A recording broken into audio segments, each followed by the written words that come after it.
नमस्कार दोस्तों, स्वागत है आपका साइट फॉर वर्ल्ड के ऑफिशियल लर्निंग प्लेटफॉर्म पर, जहां स्टूडेंट्स और जॉब सीकर्स के लिए करियर, टेक्नोलॉजी और प्लेसमेंट से जुड़ी इंडस्ट्री ओरिएंटेड और प्रैक्टिकल नॉलेज दी जाती है।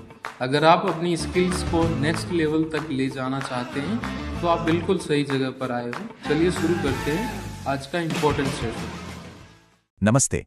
आज हम एक ऐसे टॉपिक पर बात करने वाले हैं जिससे शायद हर प्रोफेशनल कनेक्ट कर सकता है, परफॉर्मेंस रिव्यूज। पर एक मिनट, हम उस पुराने साल में एक बार होने वाले प्रोसेस की बात नहीं कर रहे।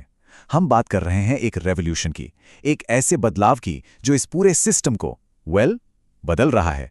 तो चलिए इसको अच्छे से समझते हैं। रेडी हो? जरा सोचिए, आखिरी बार कब आप अपने एनुअल परफॉर्मेंस रिव्यू का बेसब्री से इंतजार कर रहे थे? अगर इस सवाल पर आपके चेहरे पर हल्की सी मुस्कान या हंसी आ गई, तो आप अकेले नहीं हैं। ये एक ऐसी फीलिंग है जो साफ बताती है कि इस सिस्टम में कहीं ना कहीं कुछ तो गड़बड़ है। और ये सिर्फ फीलिंग नहीं है, इसके पीछे डेटा भी है।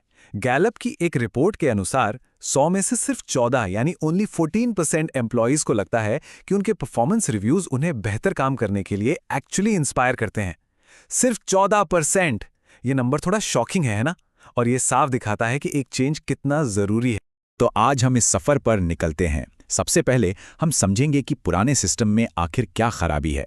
फिर हम देखेंगे कि नया सिस्टम कैसा दिखता है, उसे लागू कैसे करते हैं, और सबसे इंपॉर्टेंट, इससे असल में फायदा क्या होता है। तो चलिए शुरू करते हैं। ओके, तो सबसे पहले प्रॉब्लम की जड़ तक जाते हैं। एनुअल रिव्यूज यानी ये जो साल में एक बार होने वाला तरीका है, आखिर ये इतना ब्रोकन क्यों है?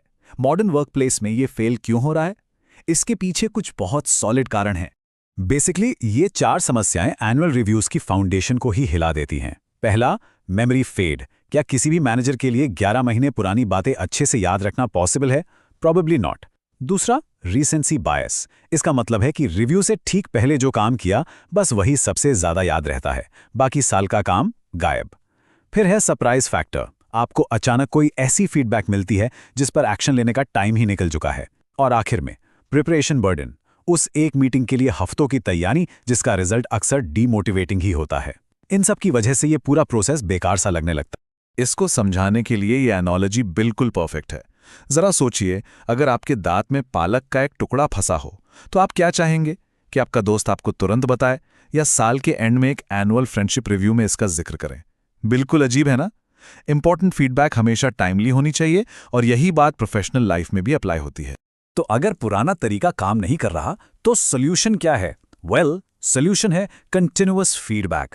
ये एक मॉडर्न अप्रोच है जो परफॉर्मेंस मैनेजमेंट को साल में एक बार होने वाले इवेंट से बदलकर एक लगातार चलने वाला एक ऑनगोइंग प्रोसेस बनाता है। दोनों अप्रोचेस में जमीन आसमान का फर्क है। आप देख सकते हैं, एक तरफ एनुअल रिव्यू है, एक बड़ा हाई स्टेक्स इवेंट जहां मैनेजर एक जज की तरह पिछले काम का फैसला सुनाता है।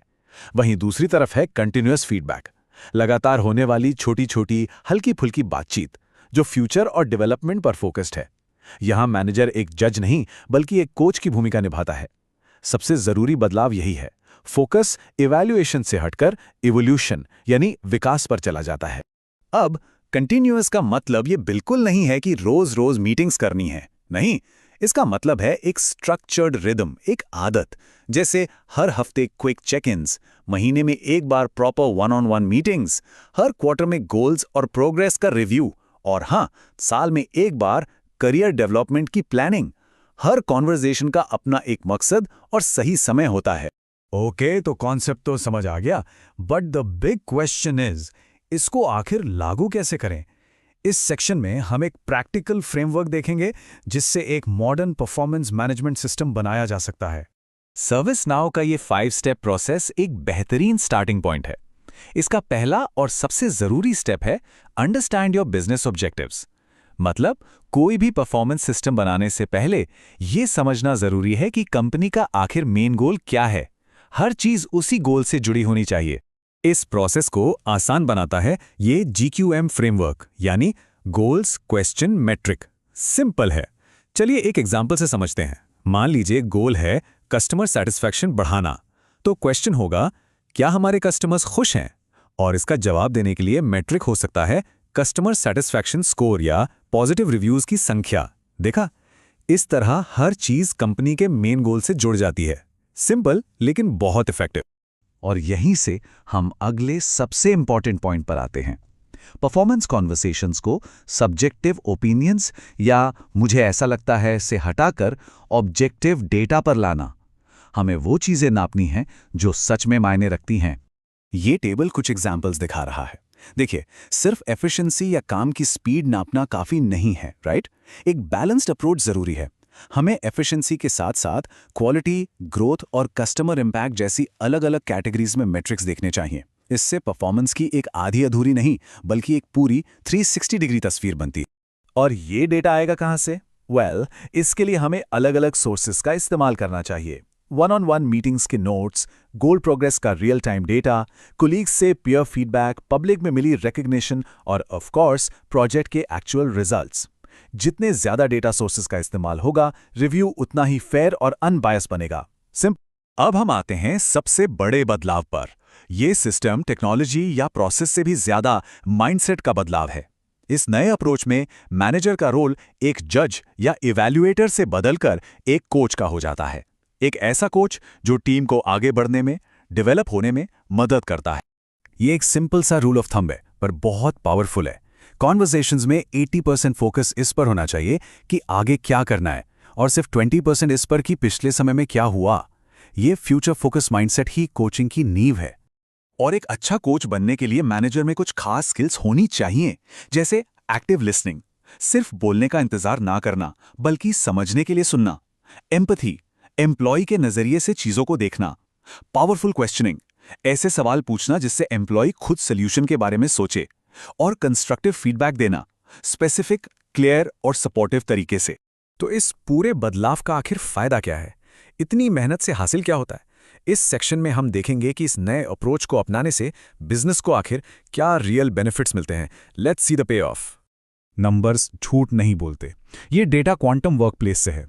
ये चार्ट साफ दिखाता है कि जैसे जैसे फीडबैक की फ्रीक्वेंसी बढ़ती है, रिव्यूज 21% ज्यादा इफेक्टिव हो जाते हैं, एम्प्लॉय एंगेजमेंट 11% बढ़ जाता है और फेयरनेस का परसेप्शन भी 8% बेहतर हो जाता है। एक डायरेक्ट कनेक्शन है। और शायद सबसे बड़ा फायदा, रिटेंशन। जो कंपनीज कंटिन्यूअस परफॉर्मेंस मैनेजमेंट अपनाती हैं, वहां एम्प्लॉय टर्नओवर यानी नौकरी छोड़कर जाने की दर 23% तक कम हो सकती है। ये कंपनी के कल्चर और फिनेंसेस दोनों के लिए एक बहुत बड़ी जीत है। तो आखिर में मैं आपको इस एक सवाल के साथ छोड़ जाता हूं, जो आप खुद से और अपनी ऑर्गेनाइजेशन से जरूर पूछिए। क्या आपका परफॉर्मेंस प्रोसेस सच में ग्रोथ ला रहा है, या सिर्फ एक फॉर्मेलिटी पूरी करने के लिए एक बॉक्स चेक किया जा रहा है? इस सवाल का जवाब ही इस रेवोल्यूशन की दिशा तय करेगा। तो हमारे चैनल को सब्सक्राइब कीजिए और वीडियो को अपने दोस्तों के साथ शेयर जरूर कीजिए। कमेंट सेक्शन में अपना डाउट या नेक्स्ट टॉपिक लिखना मत भूलिएगा।